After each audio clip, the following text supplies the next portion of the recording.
Je suis Yitzhak Lévy et voici la deuxième partie de mon exposé sur les symboles des arbres dans la Torah. Alors l'arbre de vie kabbalistique.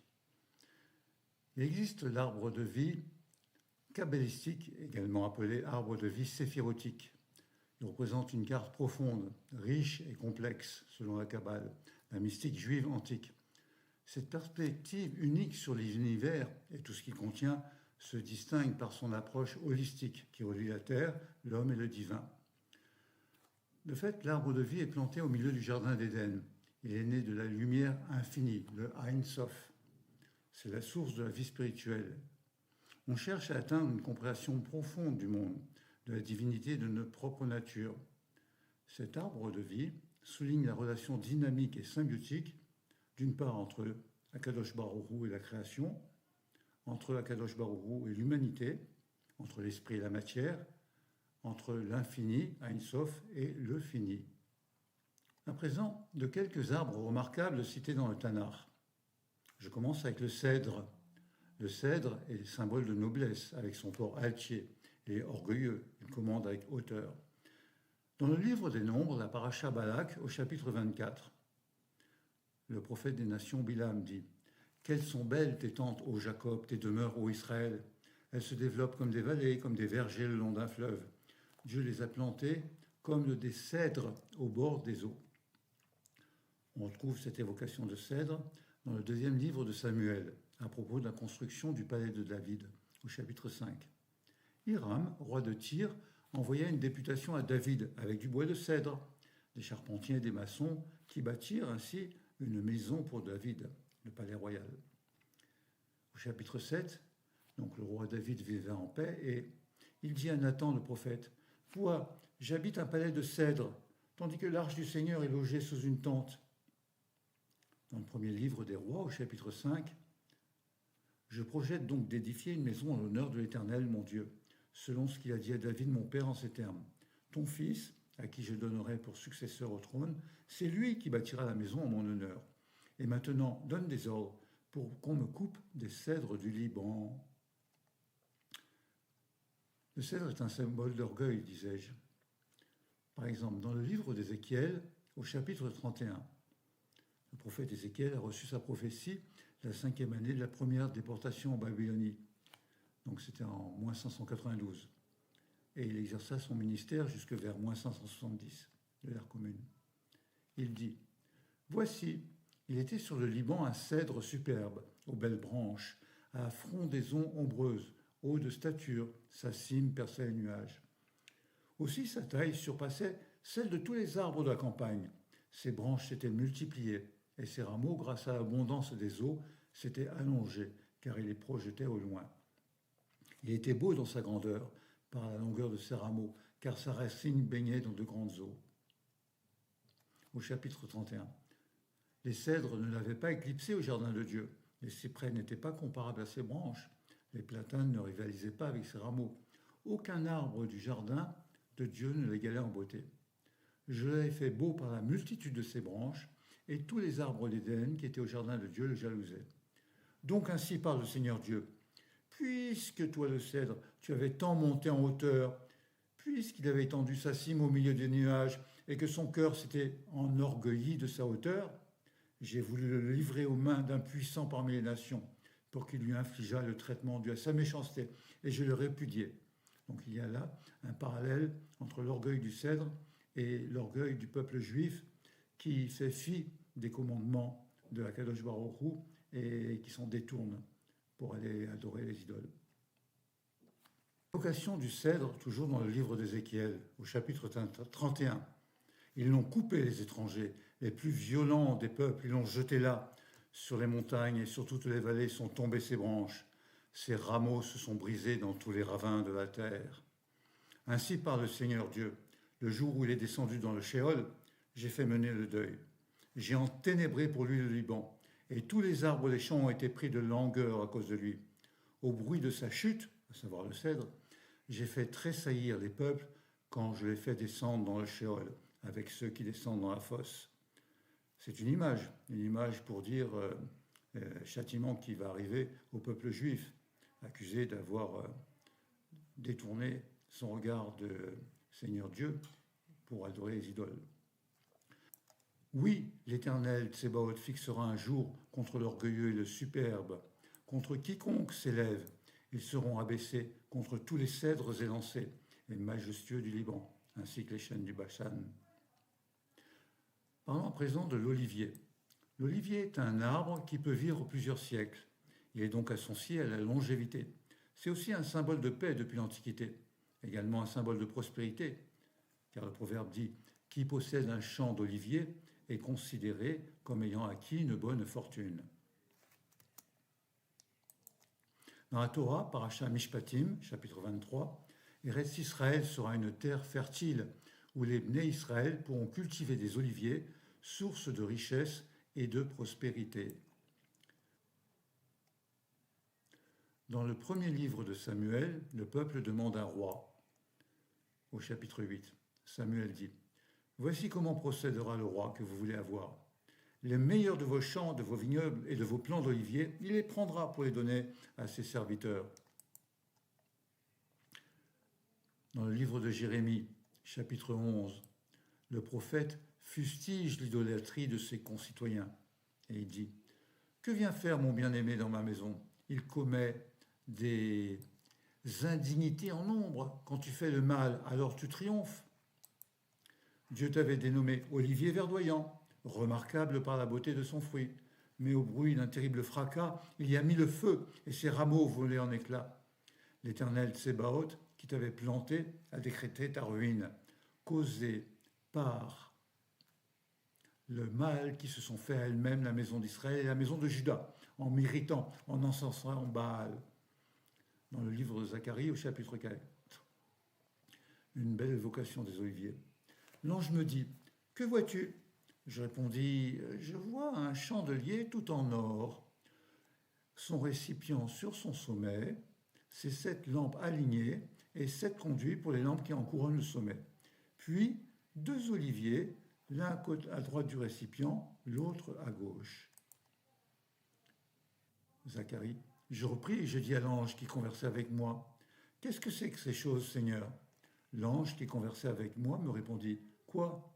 Tu ne sais donc pas ce qui signifient ces choses ?» Je répondis « Non, Seigneur. » Il reprit et me parla en ces termes « Ceci est la parole de l'Éternel à Zorobabel. Ni par la puissance, ni par la force, mais bien par mon esprit, dit l'Éternel Tsébaoth. » Et de fait, l'emblème officiel de l'État d'Israël, c'est un chandelier, la menorah, et les branches d'olivier qui entourent la menorah symbolisent l'aspiration du peuple juif à la paix. Et oui, on voudrait bien retrouver la paix en Eretz Israël. Toujours à propos de l'olivier, dans l'Exode, Parashat Mishpatim, chapitre 23. 6 années tu ensemenceras ta terre, tu en recueilleras le produit.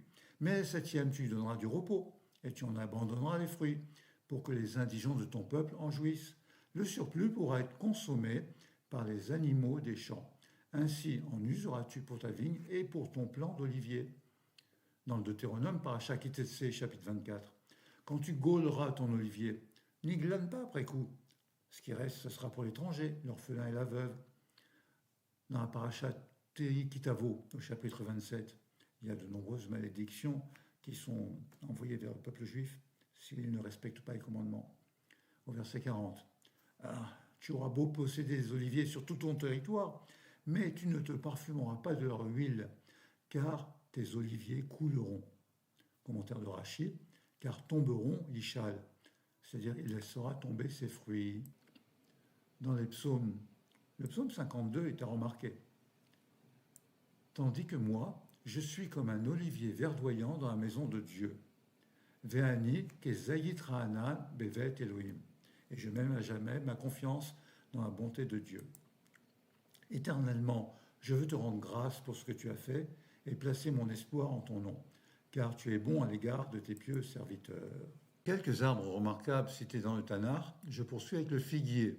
Le figuier, symbole de générosité, de fertilité et de paix. Dans la paracha Chukat du livre des Nombres, au chapitre 20, il y a la récrimination des Juifs. Et pourquoi nous avez-vous fait quitter l'Égypte pour nous amener en ce méchant pays qui n'est pas un pays de culture. Il n'y a pas de figuier, ni vigne, ni grenadier, ni eau à boire.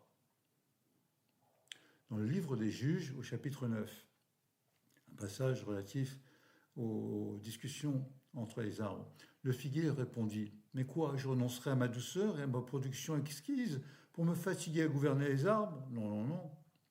Et dans le premier livre des Rois, au chapitre 5, la paix règne au temps de Salomon.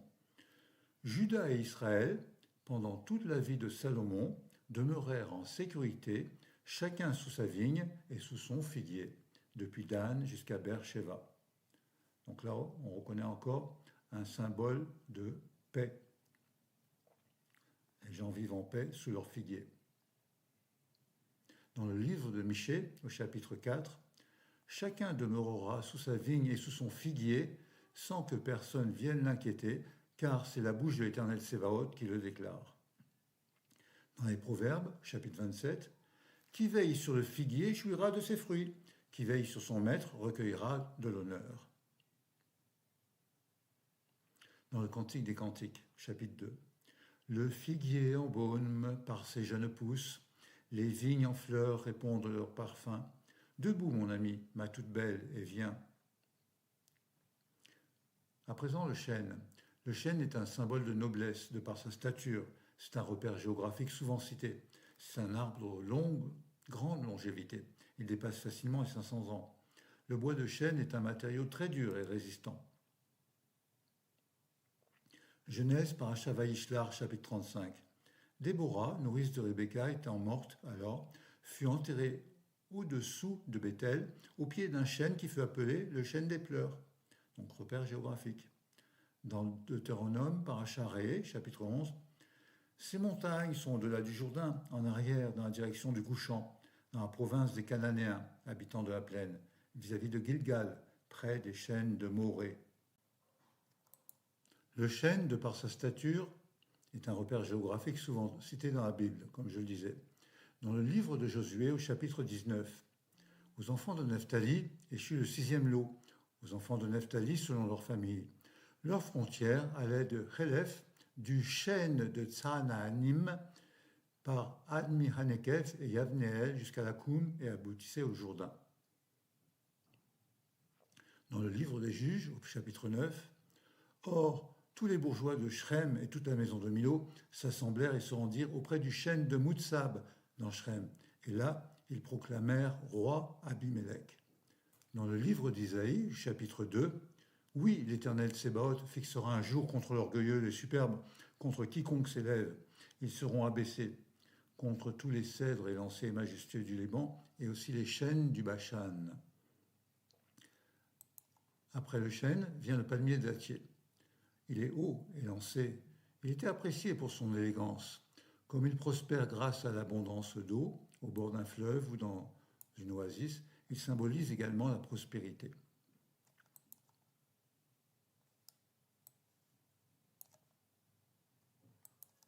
Dans l'Exode, paracha Béchala, au chapitre 15, ils arrivèrent à Élim. Là étaient 12 sources d'eau et 70 palmiers. Ils y campèrent près des eaux. 12 sources d'eau, c'est prêt à servir aux 12 tribus, et 70 palmiers destinés aux 70 anciens. Dans le livre des Juges, au chapitre 4, or Déborah, une prophétesse, femme de Lapidote, gouvernait Israël à cette époque. Elle siégeait au pied du palmier de Déborah, entre Rama et Bethel, dans la montagne d'Éphraïm. Dans le psaume 92, le verset que je préfère, le verset 13, Tzadik katamar yifra kerez belvanon yisge. Le juste fleurit comme le palmier, comme le cèdre du Liban, il était lancé. Dans Shir HaShirim, au chapitre 7, que tu es belle, que tu es attrayante, mon amour, dans l'enivrement des caresses. Cette taille qui te distingue est semblable à un palmier, et tes seins à des grappes. Je me suis dit, je monterai au palmier, je saisirai ses rameaux. Je suis à mon bien-aimé, et lui, il était pris de moi. Shir HaShirim, le Cantique des Cantiques, décrit l'amour symbolique entre Dieu Hachem et son épouse, entre guillemets, le peuple d'Israël. L'arbre dans le calendrier juif à présent. Tout Bishvat, c'est le nouvel an des arbres, le 15 Shevat. On le fête joyeusement avec une séouda où l'on dégustent de nombreux fruits variés, succulents qui réjouissent le palais. Il est d'usage, en mangeant chacun d'entre eux, d'apprécier son symbole et sa signification. Ainsi, le fruit du grenadier permet de préserver sa bouche de la médisance, la shonara. Le fruit du figuier permet d'acquérir la patience. Le fruit de l'olivier permet d'avoir des enfants qui deviendront plus tard des tzadikim.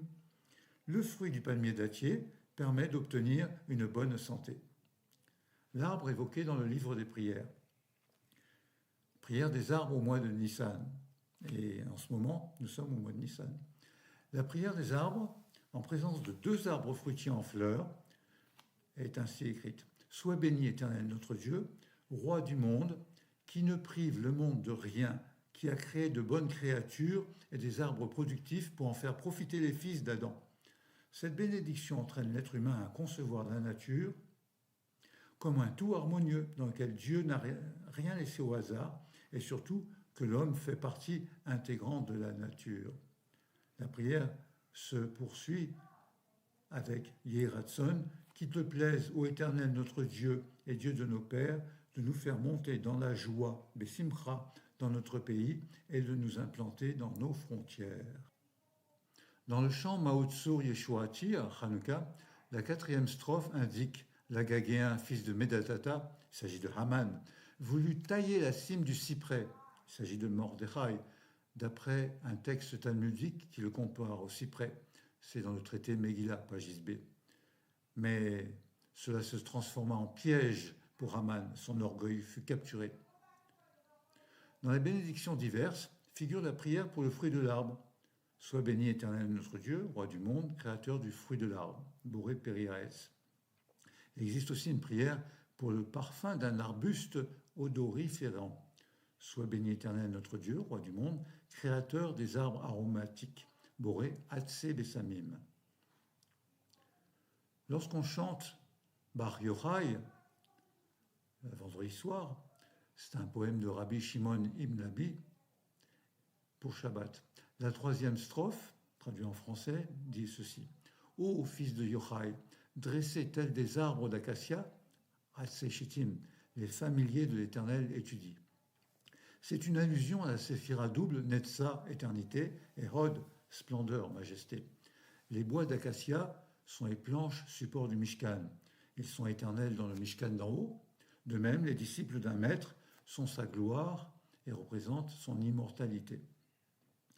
La 4e strophe de Bar Yochai dit « Ô fils de Yochai, dans le champ des pommiers, tu as pénétré pour recueillir des aromates. » Et de fait, les pommiers sont le symbole de la séphira Tiferet, splendeur, beauté, et Bar Yochai fut le digne successeur de Moshe, car selon le Zohar, il illumina le monde par la Torah, et tu as pénétré, signifie Bar Yochai, est monté auprès de Dieu comme Moshe est monté au mont Sinaï, pour y cueillir des aromates, et ces aromates sont la myrrhe, en symbole, en référence à Abraham et Isaac, et la lévona, en référence à Jacob.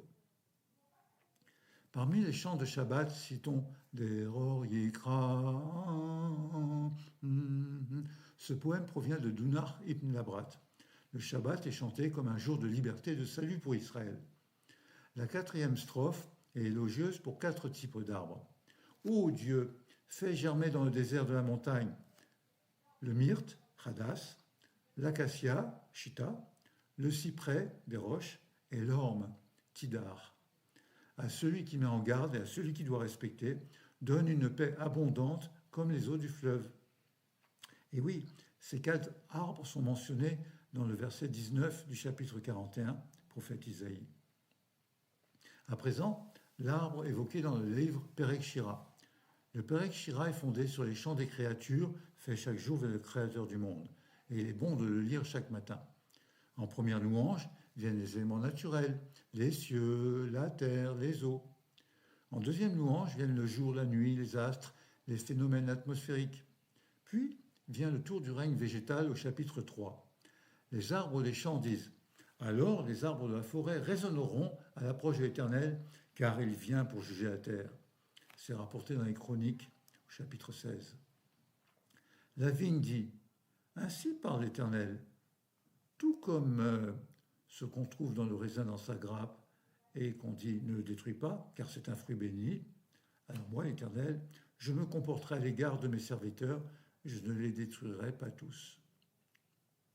La figue dit, celui qui veille sur le figuier profitera de ses fruits. La grenade dit, ta tempe est comme une tranche de grenade à travers la tresse de tes cheveux. C'est un passage de Shirachaim. La date dit, Sadik Atamar Yefra, Keres Balvanon Isge.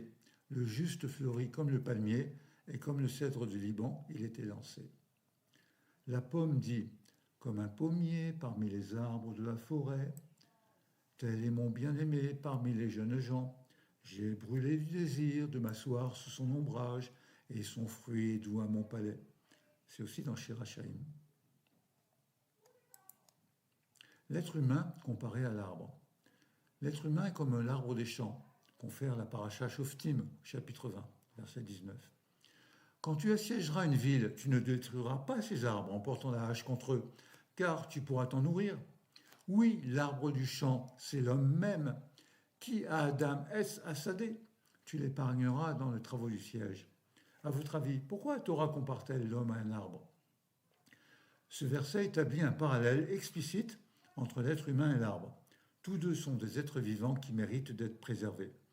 La destruction inutile d'un arbre est assimilée à un acte de violence envers la vie elle-même. Le thème de l'écologie dans la Torah est profondément ancré dans une vision holistique de la création, où l'être humain est à la fois gardien et partenaire de la nature. La comparaison entre l'être humain et l'arbre est particulièrement riche de sens sur le plan symbolique. L'arbre est souvent utilisé comme une métaphore de la vie, de la croissance spirituelle et de la connexion entre le ciel et la terre. L'arbre comme symbole de connexion, les racines, le tronc, les branches. Les racines représentent la stabilité, la mémoire, les ancêtres, la tradition, et aussi la nourriture spirituelle. Le tronc symbolise la force, la droiture, comme la colonne vertébrale humaine. Les branches et les feuilles évoquent la croissance, la diversité, comme les générations ou les choix de la vie, et la relation avec le divin. Les feuilles s'élèvent vers le ciel. L'arbre de vie, Etz Chaim. Dans le jardin d'Éden, Genèse chapitre 2, l'arbre de vie représente l'immortalité, la connexion à Dieu. Et après la chute, l'être humain en est séparé. Mais la Torah est parfois appelée Etz Chaim, arbre de vie, dans la tradition juive, car elle offre un chemin pour retrouver cette connexion perdue. L'arbre de vie. L'arbre de vie apparaît bien dans d'autres civilisations. Par exemple, dans la légende mésopotamienne, il s'agit de l'épopée de Gilgamesh, où l'arbre de vie est gardé par des divinités et offre la jeunesse éternelle. L'arbre de vie dans la mythologie nordique. Yggdrasil, c'est l'arbre monde, souvent identifié comme un frêne. Il représente la sagesse et l'ordre du cosmos. L'arbre monde apparaît aussi au cinéma, comme dans Avatar, Avatar 1, 2 et puis les suivants. Le baobab, surnommé l'arbre de vie, est un symbole de résistance, de force et de communauté. Il est souvent un lieu de rassemblement pour les anciens du village en Afrique. À présent, je vous présente quelques photos d'arbres remarquables. Je me promène souvent, j'admire les arbres dans différents pays. Ici, en Angleterre.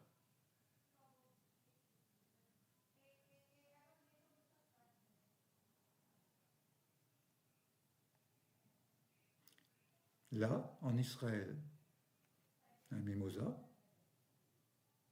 un eucalyptus et un banyan.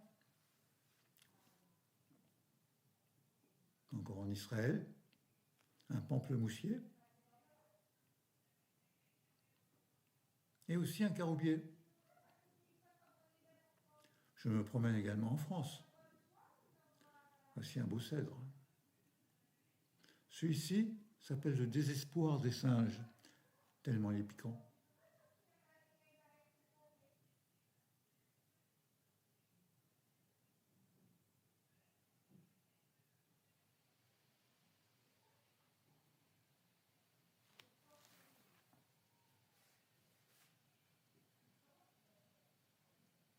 Conclusion.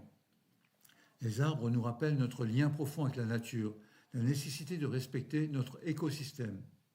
Ils sont également au cœur des préoccupations contemporaines, notamment à travers les initiatives de reforestation, les programmes de plantation urbaine. Par exemple, dans mon quartier, il a été aménagé une forêt urbaine. Bon, c'est comme un bosquet planté avec de nombreux arbres et arbustes. Ça apporte un îlot de fraîcheur. Le symbolisme des arbres traverse les cultures et les époques, qu'ils soient perçus comme des protecteurs, des ancêtres, des guides spirituels ou des symboles de force et de sagesse. Aujourd'hui encore, leur signification reste puissante et continue d'inspirer nos sociétés modernes. Que ce soit par leur majesté, leur résilience ou leur mystère, les arbres restent des êtres fascinants, porteurs de légendes et de valeurs qui nous rappellent l'importance de la nature dans nos vies. De même, les arbres continuent d'inspirer les artistes, les poètes, les écologistes, sont devenus des symboles de protection de l'environnement, qui incarnent la lutte contre le changement climatique et la nécessité de préserver la biodiversité. Voici une carte, célébration de l'amour, en hébreu c'est écrit, il y a un temps pour chaque chose sous le ciel. Bonus chanté. Auprès de mon arbre, de Georges Brassens. J'ai plaqué mon chêne comme un saligot, mon copain le chêne, mon alter ego. On était du même bois, un peu rustique, un peu brut, dont on fait n'importe quoi, sauf naturellement les flûtes. J'ai maintenant des frênes, des arbres de Judée, tous de bonnes graines, de haute futée. Mais toi tu manques à l'appel, ma vieille branche de campagne, mon seul arbre de Noël, mon mât de cocagne. Auprès de mon arbre, je vivais heureux. J'aurais jamais dû m'éloigner de mon arbre. Auprès de mon arbre, je vivais heureux. J'aurais jamais dû le quitter des yeux.